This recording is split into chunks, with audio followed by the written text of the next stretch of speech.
మధ్య మన సిటీలా జర కొత్త రోగం నడవబట్టే పొద్దుగాల లేతే చాలా మంది డబ్బా పట్టుకొని తిరుగుతాండ్రు. అగో ఇది ఆయనతో నా డబ్బా గురించి మాట్లాడుతుందా ఏంది? పొద్దుగా లేతే చాలు తిండి తిప్పలు మానేసి ఆకులాల వాళ్ళ నములుట్లా జర ఫ్యాషన్ అయిపోయింది వీళ్ళకు. ఇది పక్క నా డబ్బా గురించి మాట్లాడతాను. ఆయనతో గుంజుకుంటది.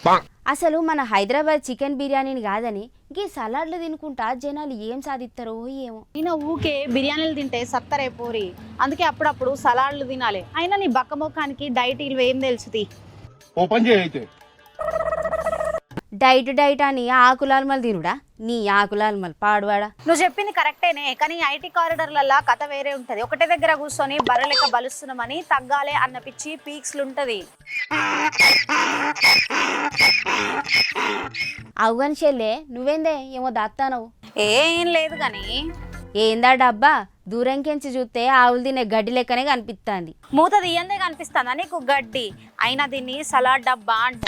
ఇందులో కీరాలు క్యారెట్లు అన్ని మంచిగా కట్ చేసి పెట్టిన, పైన నిమ్మకాయ కూడా విండిన. ఓకే బామ్మ. అరే గింత పైసలు పెట్టి చదువుకొని సాఫ్ట్వేర్ కొలువులు చేసింది గీ గడ్డి తినేతంది కానీ.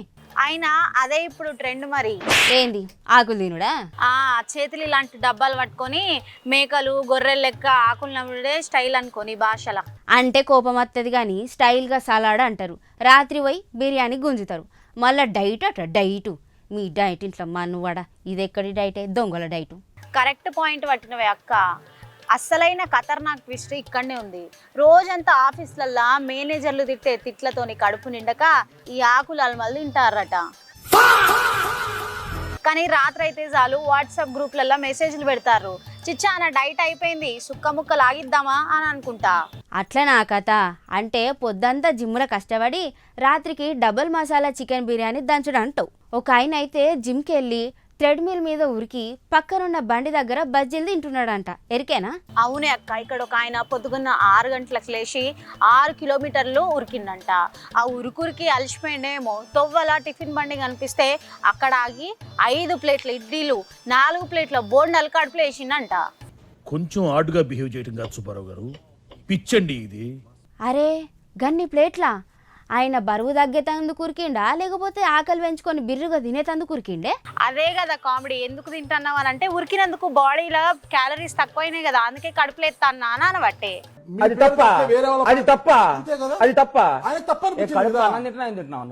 గీసొంటి మేధావులు ఉన్నంత కాలం మన సిటీలా బిర్యానీ హోటళ్లకు అసలు నష్టమే రాదు.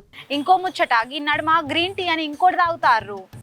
ఇన్నా అది తాగితే పొట్ట తగ్గుతుందట కదా. పొట్ట సంగతి దేవుడెరువు గాని అదొక చుక్క టేస్ట్ కూడా ఉండదు అక్క. వేడి నీళ్ళల్లా వేపాకు రసం కలిపితే ఎట్లుంటదో అట్లుంటది. గ్లాస్ మార్చండి, సాంబార్ మంచినీళ్ళలో ముంచి తినేస్తున్నాడు. మరి మన ఇరానీ చాయ్ని సమోసాను ఇడిచిపెట్టి ఆ చేతి నీళ్ళు తాగుకుంటా మొక్కలు ఎట్లా పెడుతుండ్రో ఏమో. పాపం బరువు తగ్గాలన్న ఆరాటము, తిండి మీద ఉన్న ఆపచ్చము, రెండింటి మధ్య నలిగిపోతారు చాలా మంది. అందుకే నేనేమంటానంటే ఉన్న 4 రోజులు ప్రశాంతంగా బిర్యానీ తిని బతకాలి. కానీ ఎక్కువ కాదు, లిమిట్గా తినాలి. అన్ని లిమిట్గా తిని పానం పైలంగా ఉంచుకోవాలి అని అంట. సరే కరెక్టే చెప్పినావు కానీ ఆ గచ్చిబౌలి మ్యాటర్ అంతా ఇడిచేసి వచ్చేటప్పుడు ఒక 2 చికెన్ బిర్యానీ పొట్లాలు పార్సల్ కట్టించుకొని రా.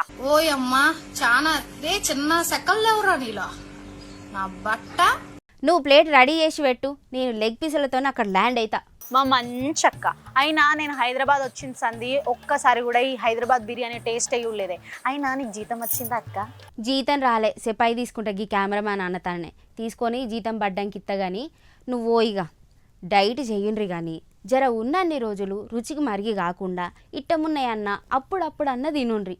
మరీ మా చెల్లెలెక్క తినకుండ్రి, కానీ పానం అయితే పైలం, 4 సుతం పైలం.